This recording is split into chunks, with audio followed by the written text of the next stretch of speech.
Sup, my name is Ryu for TheCouncilNetwork. Welcome to the Legends of Tomorrow Season 2 discussion. Basically the pre-Comic-Con discussion, because we're going to find out more stuff on Comic-Con. And this one's probably going to be the shortest out of all this series, to be honest. So I'm going to talk about the stuff I liked about Season 1, and the stuff I absolutely hated in Season 1, and I don't want back in Season 2. So we know we're getting a completely different cast, and sadly enough, not enough Jonah Hex, apparently, not yet, and not enough Constantine. Two characters I would love to see just more on there. Don't have to be all the time, and we know we're getting a new Vixen, who is technically the first Vixen, and that's pretty much why.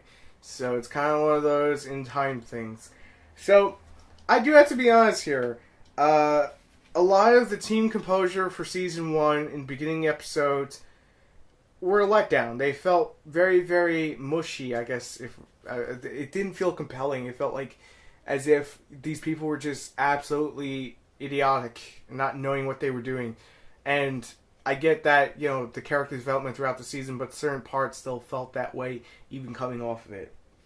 Hawkman, Hawkgirl, they were a letdown, I'll be honest. I feel like at some point they're going to have to address that the Hawks are going to have a full-scale invasion. You can't just throw that in there and not use it. I feel like that's a Season 3 thing that you build up to, and it needs to come to fruition. It needs to happen. It really does. I mean, come on. We have everything else lining up except that.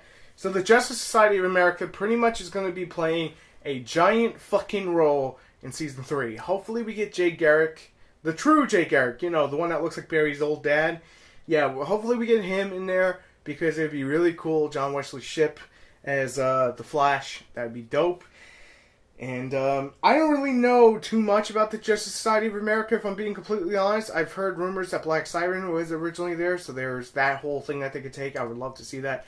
One of the things, though, I'll talk about for Legends of Tomorrow Season 1 that I absolutely dreaded was love triangles, and it's something that we see on Arrow, and I mentioned in Arrow discussion, I absolutely hate, because it just drags down the entire show and doesn't feel good.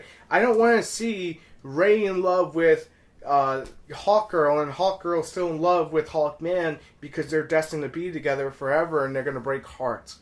I'm sorry. It drags down the whole damn episode when for a good 10 minutes we get that. I'm okay with relationships, sexual tensions, all that stuff, we're on a ship together, it's going to happen, that's fine. But when it's so overdone and force-fed down your throat, that's how it felt. That's where I just see it going. It feels like crap. It doesn't connect to the viewer very well.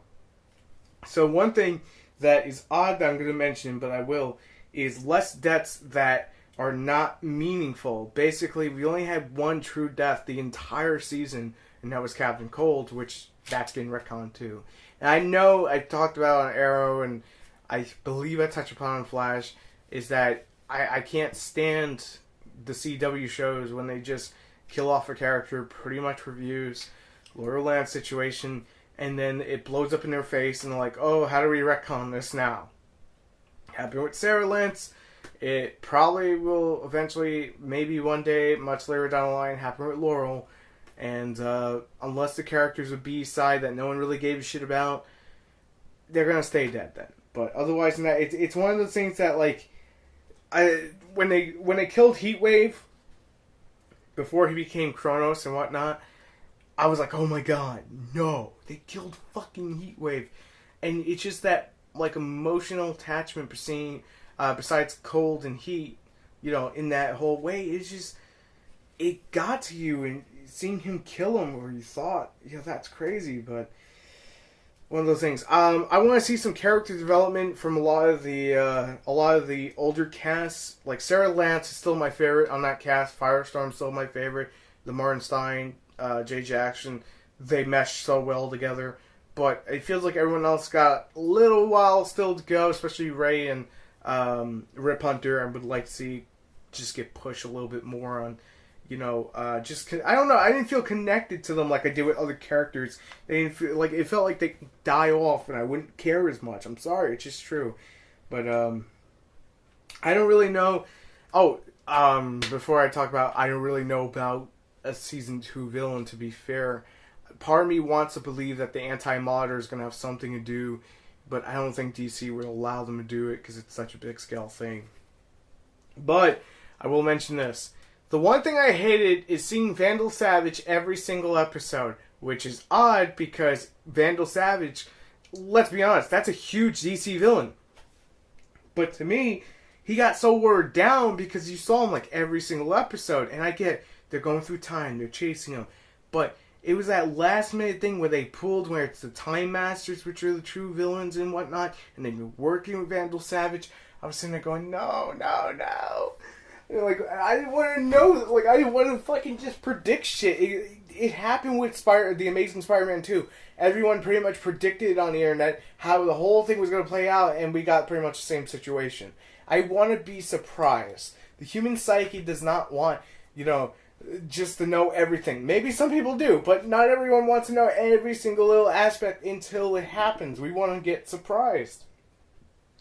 Like, when Ray went huge, that was a big surprise. That was really cool.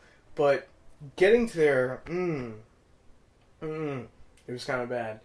So, those are my hopes for Season 2 for Legends of Tomorrow. Let me know what you guys think, and we'll touch upon Legends of Tomorrow after Comic-Con San Diego, most likely.